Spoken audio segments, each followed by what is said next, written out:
meeting of Gene Eating. We are at Turkeyville at Cornwell's Pool. We have 31 people here.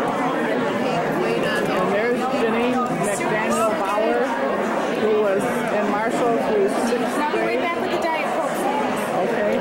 And Beverly Dickey. Well, it's amazing how we all look the same, isn't it? And there's Donna. So glad you're here. Hi, Kay. And you brought Jackie with you, right? And I guess she's across the table. Jackie, this is your first reunion that you've come to anything, right? No, this is the first time. Pardon? This is the first time I've been here. Well, I'm so glad you're here. It's so good to see you. And of course, you look just like you did the last time I saw you 50 years ago. And over here... Kay, we don't have any money. Maggie Wallace. Maggie, where did you come from? I don't know what to say. Where did you come from? Did you come from Nevada? I guess you can't understand me. There is Donna Harris, one of the hardworking ones on the committee. We should all be indebted to what Donna has done for us. And next to Donna is Julia. I think that's Julia. Julia Fox Diamond. Yes.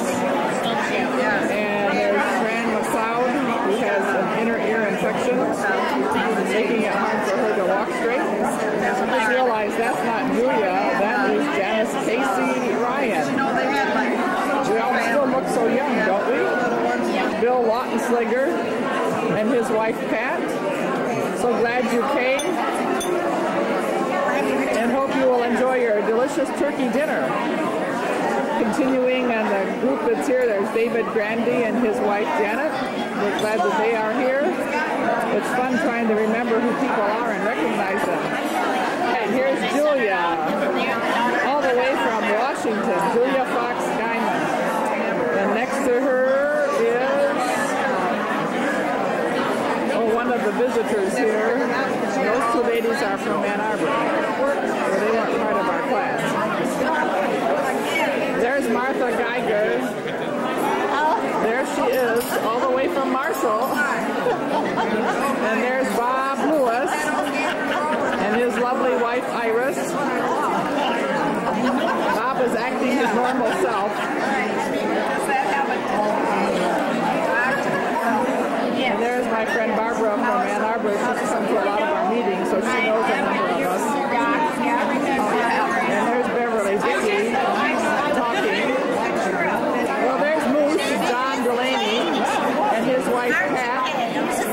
So glad you got John to come, Pat. It took a lot of work. Yeah, I'm sure. I'm trying to get him to go to the football game Friday. Good for you. Working on that. Rosemary Francisco Thomas, I think her last name is now. Her first time coming with us. And there is Gail Corbett Dunham. And I think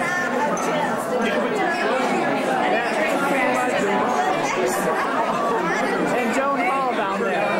Joan Hall Shed, all the way from California. Yes, it's time to eat. I was very glad they hired a librarian because I do this job as support for libraries. So this is the political commercial. And I was going to have to call and say, you know, I need to tell you that I can't do this unless Marshall continues to try to support libraries because it is so important. We can't have the best schools, the best educated students without that. Our teachers are great, and people who work and facilitate libraries are great, but we need librarians to help integrate. I was a pre-med student, a science, and a biology teacher. So here I am now today, and I'm glad to be with you. And now we're going to flip this in the back, and my little name tag says Louis Barneveld. And there'll be some confusion here about memories because John was probably Louis. But when he got out east and started writing the books, he wrote it from Louis Barneveld's perspective. So I'm wearing size 40 corduroys, which are authentic, and they are males from LL Beans, and my little white dress shirt here. And some of you gentlemen know I'm not dressed quite right probably, but I'm trying. You'll find out what this is. Does anybody know what this is? Keep thinking. Remember, we're on a magic tour now. And I believe that just as many towns out west have gold veins and silver veins, and up north they have copper veins where more of that natural resource occurs, and they mine that out. Well, here in New Zebedee, in Capharnaum County, I think magic is there. It's deeper and it's thicker than any place else, and that's not a bad thing. That's a wondrous, wonderful thing. And isn't it good for all of you to get together again and to remember each other? And maybe you'll just remember John Belair's with one of your favorite memories of him. And that's what I'm hoping today, is that you'll remember one another in that special, wonderful way. So we'll go on and we'll tour New Zebedee.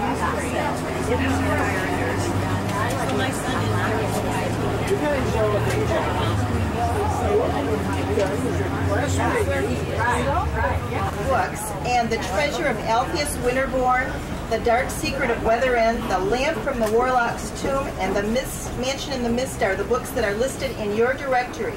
Now, it's no longer called the Public Library. Does anybody know the new library name?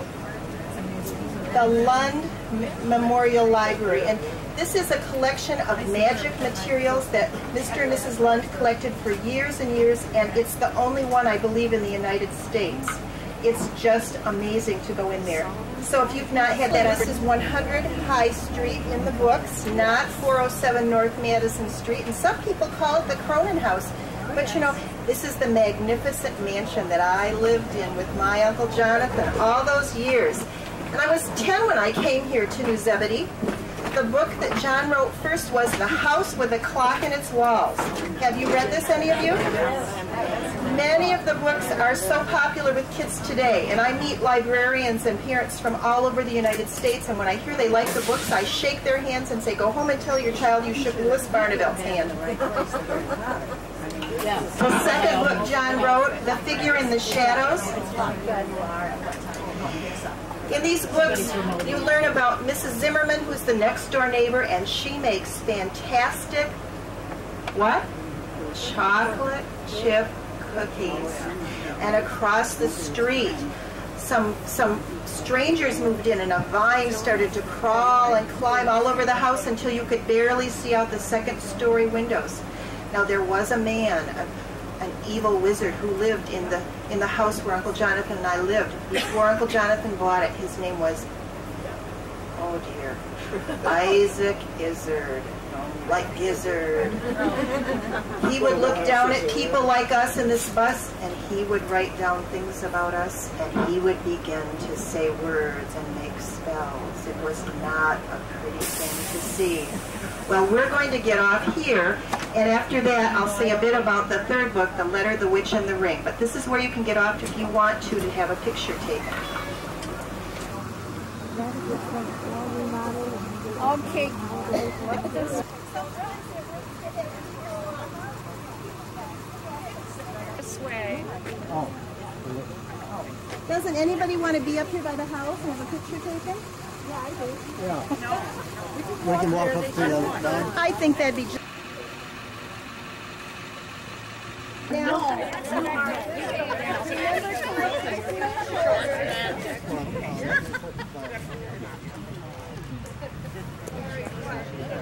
You got to position us so you can see us all in here. You're on right now? That's good. High Street. Well, it's High Street, isn't it? It's 100 High Street, although you probably thought it was what street? Madison. But it's really High Street. Okay. Do you know about the house? There are all kinds of fireplaces inside. And Uncle Jonathan would play with me, and I would have the cards that were just right. And Rosemary, I always won. And then other times, why, Uncle Jonathan would say, how about a story? And he didn't mean any story. Why, Mrs. Zimmerman was a fabulous magician, and she would throw some powder in the fireplace. And since she loved purple, there would be purple flames. And why, we could see things like, oh, why, a battle, maybe it was the Spanish Armada, and sometimes we could have the Spanish win, and other times they would say, well, let's have the English win this time, Jonathan would say. And so I'd say, oh, that's good, Uncle Jonathan. And then, oh, I could shoot cannons. And what a wonderful way to grow up that was. Don't you agree? Walking around this wonderful town with some scariness, but also some wonderful memories of chocolate chip cookies. I could take pictures of all these good-looking people coming by here. Oh, chicken! That just shows that you're involved. That's right. That we were really nothing wrong with them. Good. Thank you. You're welcome.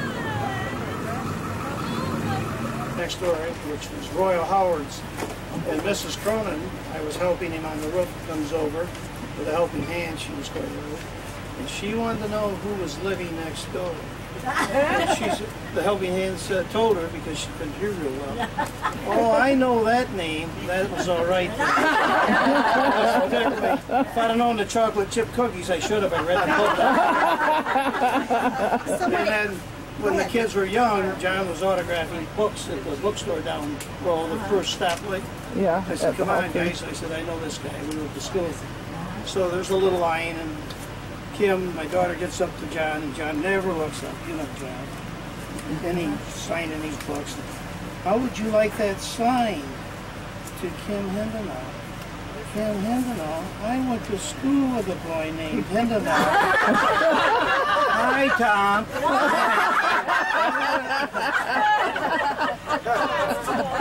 And then his brother Frank built model airplanes, and I did too. And his mother and my mother belonged to some organization, and she got to talk to, "You'll take him out and show him how to fly the airplane."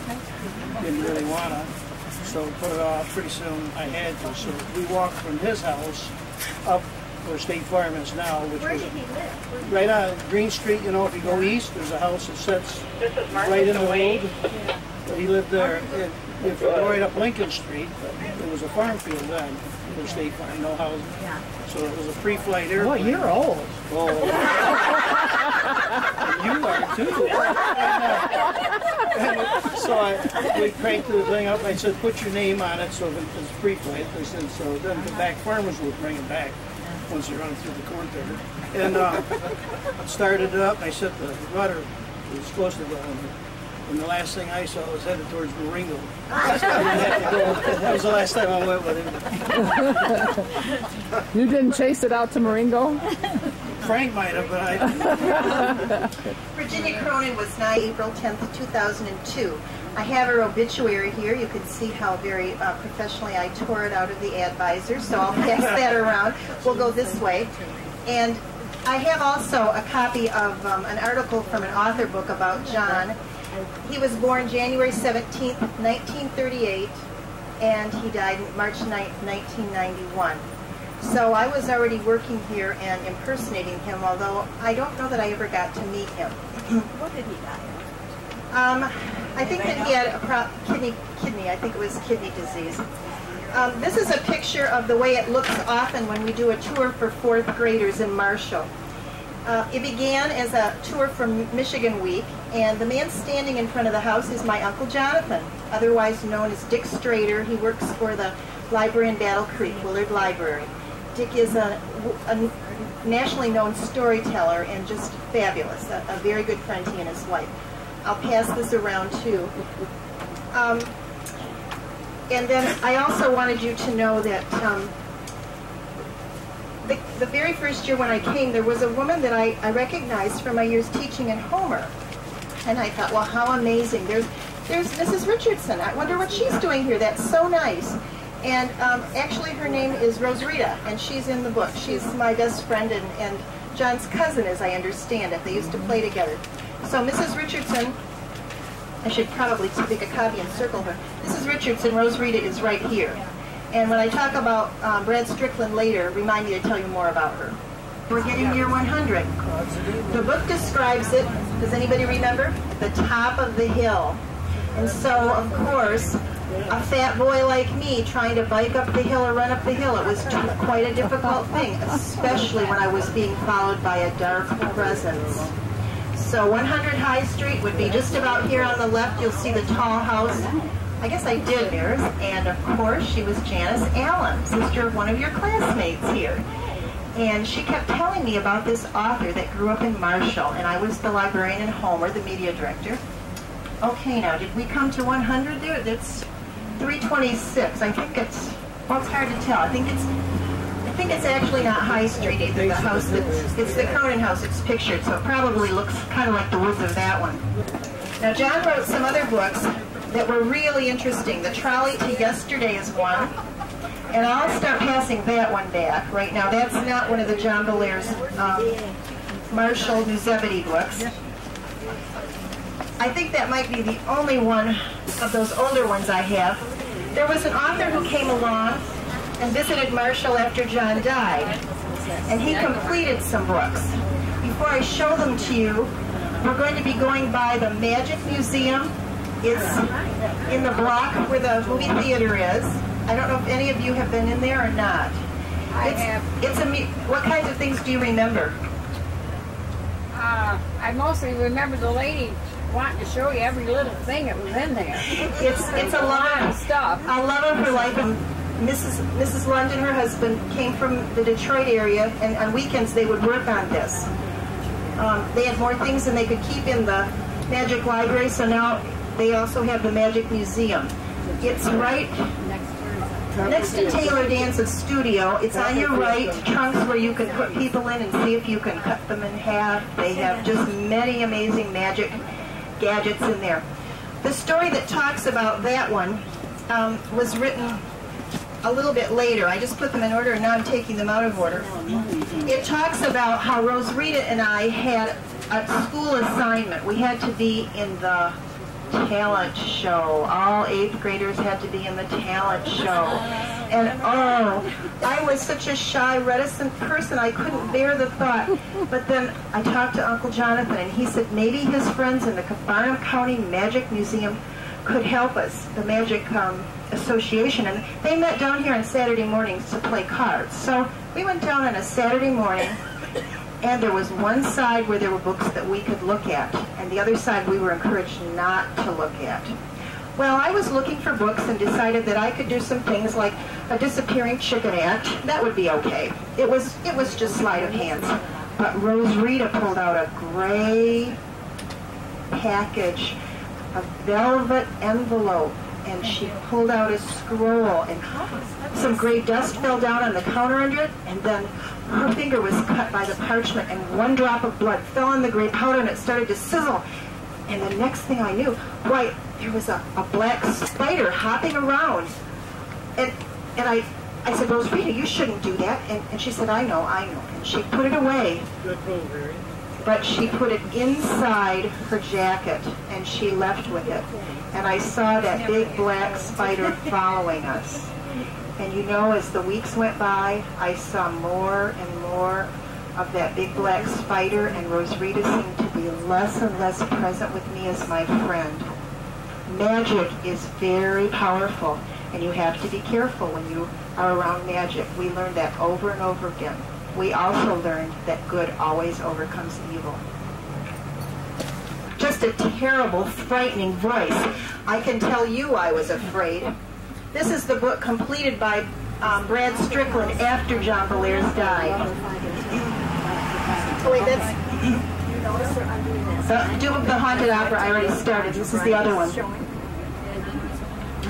Now you remember how we always had the old-fashioned angels across the street at Christmas, and the fountains at the end were like were Mounds candy bars and 5-cent tablets, and oh, I love those big candy bars you could get for a nickel. Don't you just remember those and love those? Mm-hmm. Almond Joys, and I suppose some of the others were just as good, weren't they?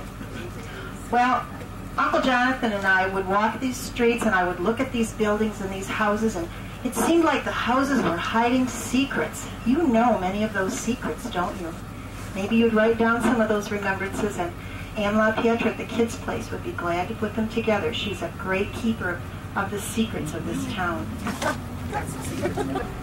Well, we're on our way around the Brooks Fountain now, and that's the fountain that had the wonderful crystals, and we have yellow and blue and greens and back to red again. Do you remember that? Oh, yeah. Girls in the gut. Don't honk your horn, they'll arrest you. Yeah, they can't do that now, John. They can't. Oh my. No, no. But remember how much it does. Here to be an altar boy, and later on my Uncle Jonathan gave me a lucky coin that was Grandpa Barneveld's. Well, Mrs. Zimmerman looked at it to see how really potent it was, and it didn't have magic. So she said it was fine, that we could play with it. But one day, Rosarita and I got into the books we weren't supposed to get into in my Uncle Jonathan's library. And I said a few words over the coin. Now, you may not tell Rosarita this, but the coin jumped in my hand. And after that, why, things began to happen. Things I couldn't explain, and I started wearing that lucky magic coin next to my skin because I was an altar boy, and they thought it was my medal. My religious medals were not there. It was the magic medallion. Talks about the house having 8 sides and a domed roof and a silly little cupola on top that looked like a salt shaker, excuse me. Look at all the decorations. If John House, a magic place that's a part of this town too. Middle school, Marshall Middle School, are what we're approaching now. Do you remember the 3rd floor science classroom? In the ceiling of that classroom, did you know there was a trap door? Yes, I heard about it. John remembered that when he was out east writing. And behind that trap door was found a lamp, which became the lamp in the Warlock's tomb. Magical. And if you're a student at Marshall Middle School, just imagine how it must feel to go up there and know that there's something that was found hidden behind that door. Now, I said magic is powerful, and, you know, I was always a very shy boy and very fat and couldn't play ball well at all. In fact, I tried and I would spin around and get dizzy, and sometimes I would just get so exhausted I would just take my baseball mitt and just put it over my face, and I would just yell, "Oh, no, no, no!" And you know, that's why I think kids today need help with their playing and being the best they can be. And you know, there was a friend that I had, Tarby. Did any of you remember Tarby? He had a brush of red brick-colored hair, and he was athletic and skinny, and he was on everybody's team. Well, Tarby wanted to help me be my friend, and one day he got them to let me play, and he got that fellow Woody Mingo to play too. Do you remember that bully Woody Mingo? Well, Woody started singing that song some of you sang, and I forgive you now. Fatty, fatty, 2x4, can't get through the kitchen door. Well, it was so awful, and he started calling me fatty and lard butt and all those awful things. I don't know what happened. I don't know why I did it, but for some reason,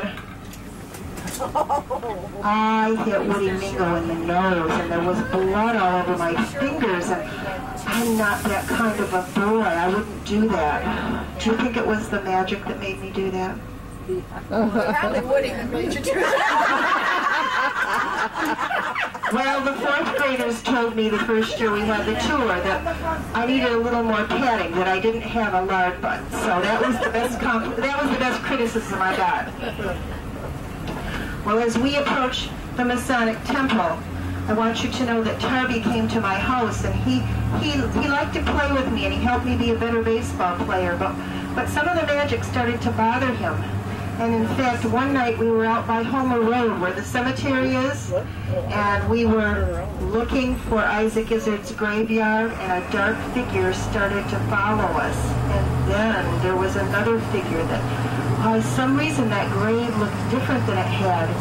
And that spirit followed us, and we ran as fast as we could. It was a dark, deep presence that scared us and frightened us. We ran and ran. Now you know why it was so hard to run up that hill at 100 High Street. And Tarby had nightmares. He screamed and screamed, and his parents wouldn't let him come and play with me anymore after that. It had been fun when Uncle Jonathan eclipsed the moon for us. That was fun, but oh, when you have something scaring you that much, it was frightening. Walking home from this school late at night after practicing for the middle school talent show was a very frightening night. And Rosarita, oh, she should change. Oh my, this must be something that I've been running from. Tarby and I were frightened, as I told you.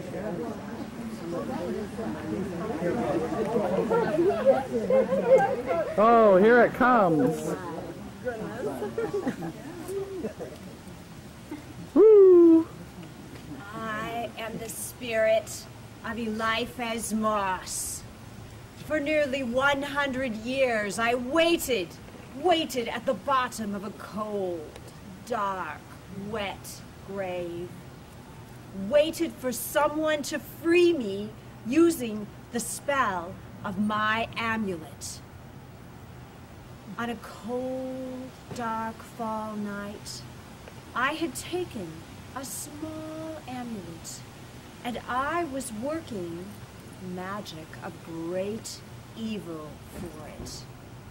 I had the worst of intentions when I was interrupted by a fool who caused my death and stole my amulet.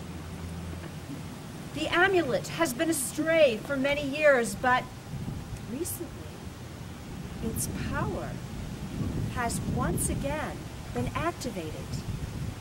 Activated by someone young, someone nearby.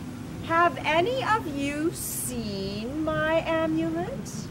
No. I sense that it is near. Do you have it? Are you the one with my amulet? Is it you? You seek to deceive me. You are not telling me what I wish to know. I am a spirit of great power, and I will not hesitate to use that power, if need be, to get my amulet back. Will you help me? Surely you will. You may be gone.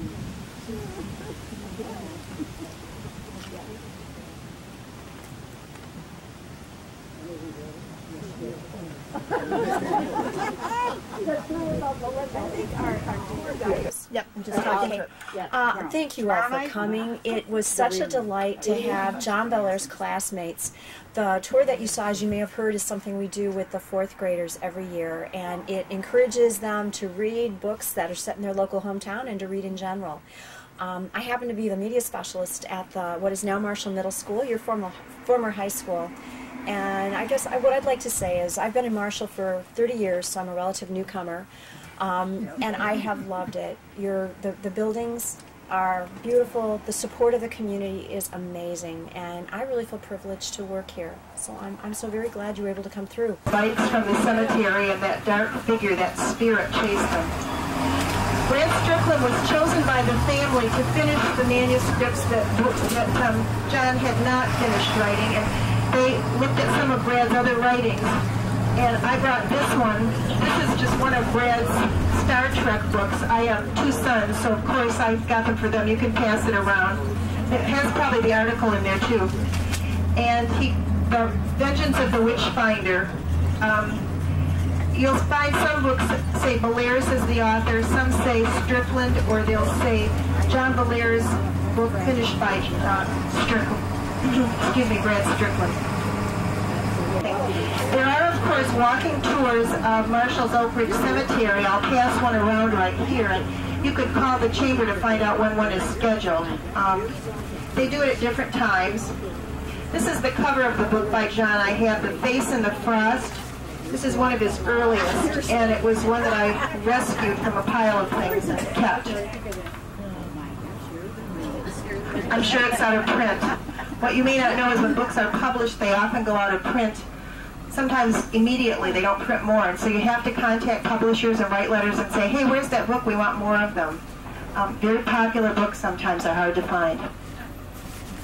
Now, I think I passed most of my books around. The newest book I just bought, and that is The Whistle, the Grave, and the Ghost. So the next spring I will have read this book and add some tidbits from that to the talk I give to fourth graders. Of course, many of you know about Harry Potter.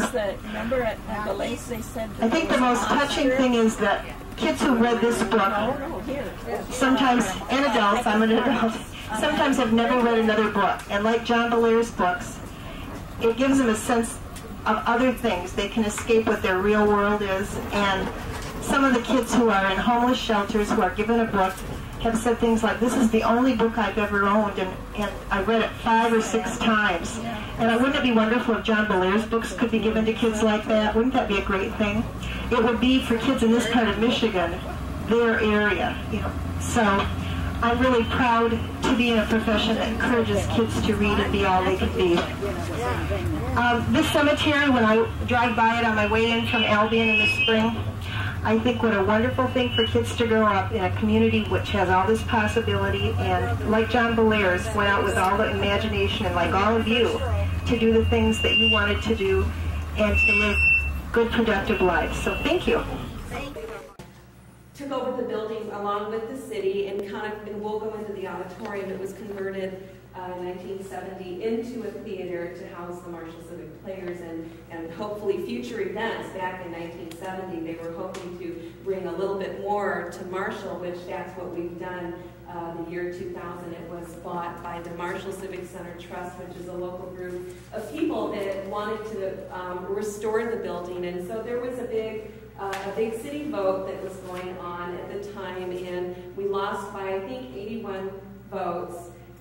So the building was in jeopardy of being razed and turned into maybe another parking area. So this group of people came together and developed just a committee of Save the Civic Center. It was known as the Civic Center back then, and we did, and it's really great.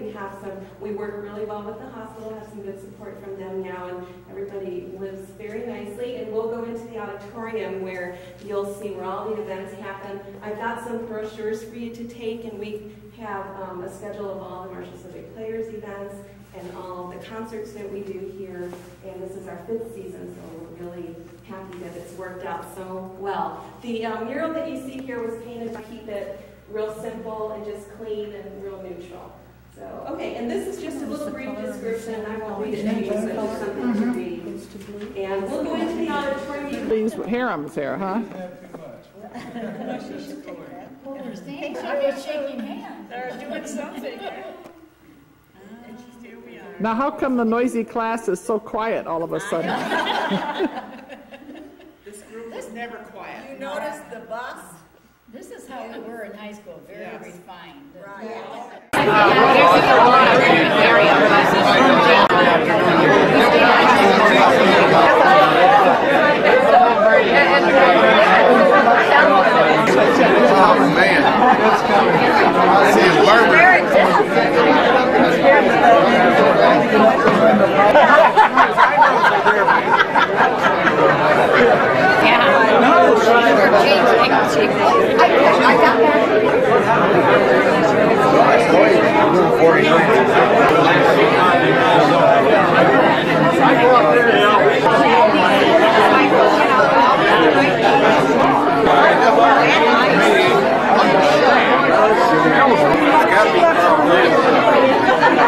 I'm sure I don't know. I used to be in the automatic door business. Hospitals, supermarkets,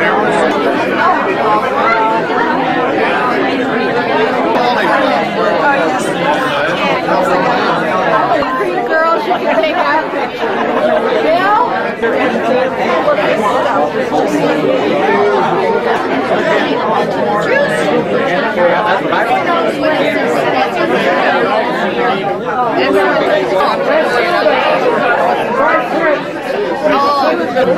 I used to pen papers. Oh, they did? Yeah.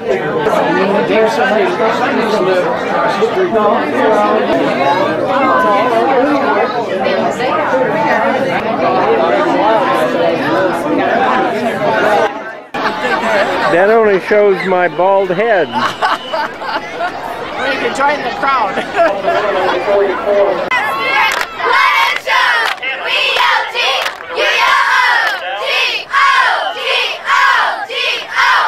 Let's go!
For a degree in law. Your sophomore attendant is Abby Longhurst. He plans to attend Albion College and become a teacher or anesthesiologist. Your junior attendant is Emily Rose Neal.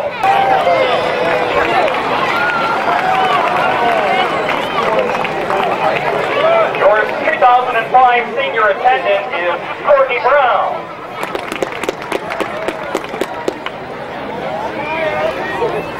Your 2005 Marshall High School homecoming queen is Megan Hendershaw. National track champion in the 400-meter dash for the past 3 years. Megan's favorite classes are history and psychology, and Megan plans to attend college. Your 2005 Marshall High School homecoming teen is Luke Glazer. Luke is captain of the varsity football team and loves to hang out with friends and his girlfriend. Luke enjoys eating and sleeping Navy. Ladies and gentlemen, your Marshall High School 2005 homecoming queen, king, and her horse.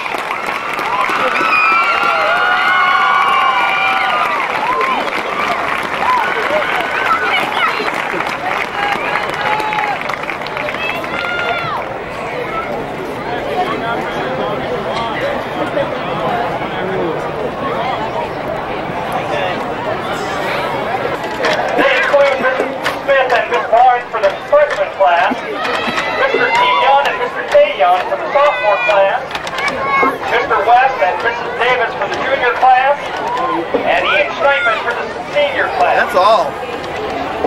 That's all of them. The football team would also like to thank this year's 2005 sponsors for the Thursday night spaghetti dinner.